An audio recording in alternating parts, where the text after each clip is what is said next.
మన పిల్లల పెంపక విషయంలో తల్లిదండ్రులుగా మనం గ్రహించవలసిన కొన్ని విషయాలు. మొదటిదిగా పిల్లలు దేవుడు మనకిచ్చు బహుమానం. ఒకటి, దేవుడు మనకు ఇచ్చిన బహుమానాన్ని దేవుని మహిమార్థమై పెంచుట కొరకు, వారిని అర్థము చేసుకొని పెంచుట కొరకు దేవుని జ్ఞానాన్ని ప్రసాదించమని ప్రార్థించుట అతి ప్రాముఖ్యం. రెండు, పిల్లలు చెప్పేది వినాలి, వారి ఆలోచనలు కోరికలు గ్రహించి అందుకు అనుగుణంగా మనము వారి భవిష్యత్తును గురించి ప్రణాళిక వేయాలి. కానీ మన ఆలోచనలు ఇష్టాలతో బంధించరాదు. మూడు, పిల్లలకు భౌతిక అవసరాలు అంటే ఆహారము, వస్త్రము, డబ్బులు, చదువు మొదలైన అవసరతలు తీర్చుట కన్నా పిల్లలతో తల్లిదండ్రులు ఎక్కువ సమయము గడుపుట, వారికి ప్రేమానురాగాలను పంచుట, పిల్లలను పెంచవలసిన రీతిలో తల్లిదండ్రులు పెంచుట ముఖ్యము. వారితో మనము ఎంత సమయం గడిపితే అంత వారిని గురించి మనం నేర్చుకుంటాము, మనము నేర్పించవలసినవి కూడా నేర్పిస్తాము. ప్రాముఖ్యంగా దైవికంగా పిల్లలను పెంచుట అతి ప్రాముఖ్యమైన విషయము.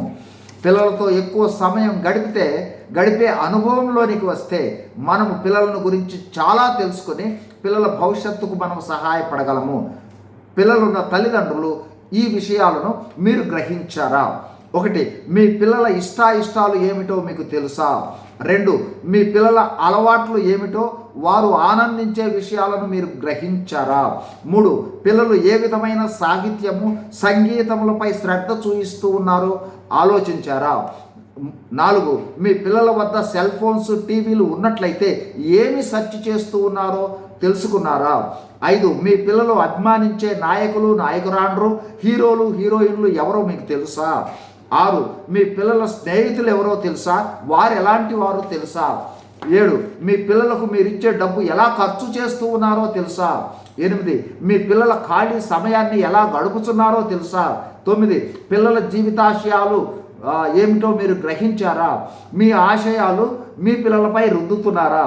10, మీ పిల్లలకు ఉన్న బలాలు, బలహీనతలు మీకు తెలుసా? 11, మీ పిల్లలు ఏ విషయాల్లో భయాలు కలిగి ఉన్నారో తెలుసా?